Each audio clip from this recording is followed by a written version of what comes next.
देवभूमि में चारधाम यात्रा में आस्था का सैलाब उमड़ पड़ा है। रोजाना 60,000 से ज्यादा श्रद्धालु चारधाम यात्रा कर रहे हैं। 30 अप्रैल से शुरू हुई चारधाम यात्रा में अभी तक 12,20,000 से ज्यादा श्रद्धालु दर्शन कर चुके हैं। 22 मई को 65,278 श्रद्धालुओं ने चारधाम यात्रा की है।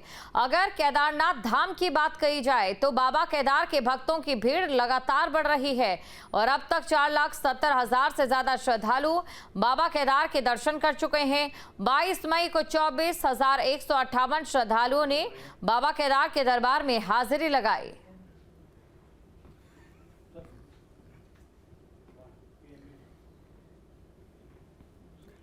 तस्वीरें आप देख सकते हैं। श्रद्धालुओं की संख्या लगातार चारधाम यात्रा को लेकर बढ़ती जा रही है।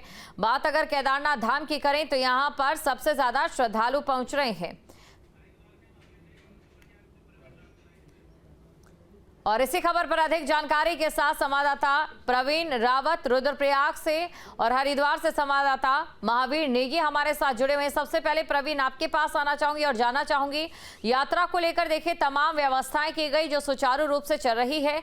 यही वजह है कि जो संख्या है लगातार बढ़ती जा रही है बिना किसी अव्यवस्था के या परेशानी के। जी बिल्कुल, इस बार चारधाम यात्रा को लेकर तमाम तैयारी की गई थी और पहले से ही तैयारी में जुड़ा हुआ था, जिसको जो अब उतरनी शुरू हो गई है, जिसका फल ये है कि आज मात्र 3 सप्ताह के भीतर ही ये आंकड़ा 12 और लगातार श्रद्धालु संख्या बढ़ जा रही है और धीरे धीरे यात्रा में लगातार श्रद्धालु हर पर दिन लगातार 20-25 श्रद्धालु के नाम पहुंचे हैं और ऐसे ही लगातार आंकड़ा बढ़ जा रहा है। बिल्कुल, और महावीर के पास हम चलते हैं। महावीर भी हमारे साथ बने। महावीर, देखिए हरिद्वार को अगर चारधाम यात्रा का मुख्य एंट्री गेट कहा जाए तो भी गलत नहीं होगा। ऐसे में हरिद्वार में क्या कुछ व्यवस्थाएं देखने को मिल रही है? तो देखिए, जिस तरह से चारधाम यात्रा है, चारधाम यात्रा के दौरान हम कह सकते हैं कि हरिद्वार वैसे तो उत्तराखंड का प्रवेश द्वार कहा जाता है और अगर चारधाम यात्रा की बात करें तो इसकी विधिवत शुरुआत होती है, लेकिन उसके बावजूद यहाँ पर जिस तरह का उत्साह यात्रियों के बीच देखा जा रहा है वो अपने आप में उत्साहित करने वाला है, न केवल सरकार को बल्कि व्यापारियों को।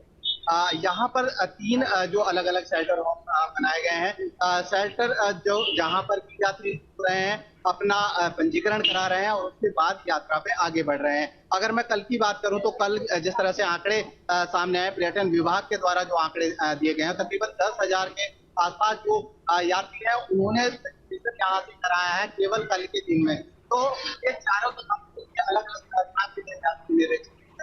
और यही एक लाइन है, यही एक पहलू है जिससे कि कहा जा सकता है कि जो चारधाम यात्रा यात्रियों का उत्साह है वो अपने चरम पर है इस समय, क्योंकि अब लगभग जो अलग अलग राज्य है वहां पर छुट्टी भी पड़ रही है। तो ऐसे में अब जो आने वाला महीना है, जून का महीना कुछ छुट्टियों का महीना होगा, तो ऐसे में चारधाम यात्रा पर जो यात्री पहुंचेंगे वो उनकी संख्या में खासा इजाफा देखने को मिल सकता है और शायद यही एक बड़ी वजह है कि जो तीर्थ यात्री ही नहीं बल्कि यहाँ का जो स्थानीय व्यापारी है, क्योंकि उत्तराखंड की जो सबसे बड़ी आजीविका है वो चारधाम यात्रा पर एक तरह से है, तो इसको लेकर यहाँ पर व्यापारी भी खासे उत्साहित नजर आ रहे हैं। हालांकि शुरुआती दौर में जरूर जब चारधाम यात्रा शुरू हुई थी उस समय उत्साह जरूर था, लेकिन के बाद इस पर थोड़ी सी निराशा जरूर देखी गई थी, लेकिन जिस तरह के आंकड़े अब सामने आ रहे हैं वो अपने आप में उत्साहित कर देने वाला है। तो फिलहाल हम कह सकते हैं कि जो चारधाम यात्रा को लेकर तीर्थ यात्रियों का उत्साह है वो इस समय अपने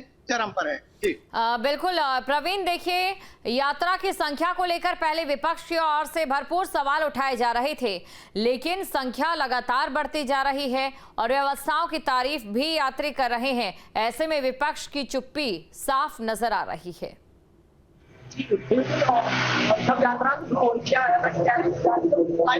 सवाल खड़े कर रहा था कि ऐसा होगा वैसा होगा, लेकिन जैसे जैसे यात्रा शुरू हुई और यात्रा ने अपनी गति पकड़ी तो वो अब आंकड़े सामने बता रहे हैं कि और आंकड़ों के आंकड़े सामने आ रहे हैं वो प्रशासन की व्यवस्थाओं और क्या ही परिणाम है, जो उसका ही परिणाम है कि आंकड़े इतने बढ़ गए हैं। क्योंकि केदारनाथ की अगर बात करते हैं, केदारनाथ में दुर्गम यात्रा है, उसके बाद वहाँ पे तमाम व्यवस्थाएं की गई हैं, तमाम पैदल मार्ग को 7 सेक्टर में विभाजित किया गया है ताकि श्रद्धालुओं को किसी प्रकार की समस्या का सामना न करना पड़े। लगातार श्रद्धालु भारी संख्या में पहुंच रहे हैं। हालांकि जो श्रद्धालुओं की संख्या बढ़ रही थी और चेतावनी तो थी कि चुनौती थी प्रशासन में किस प्रकार से हैंडल किया जाए, लेकिन शासन प्रशासन ने तमाम श्रद्धालुओं की संख्या को बड़ी संख्या को देखते हुए तमाम तरह की तैयारियां पूर्ण किया और जिससे अब श्रद्धालुओं को सुविधा हो रहे हैं।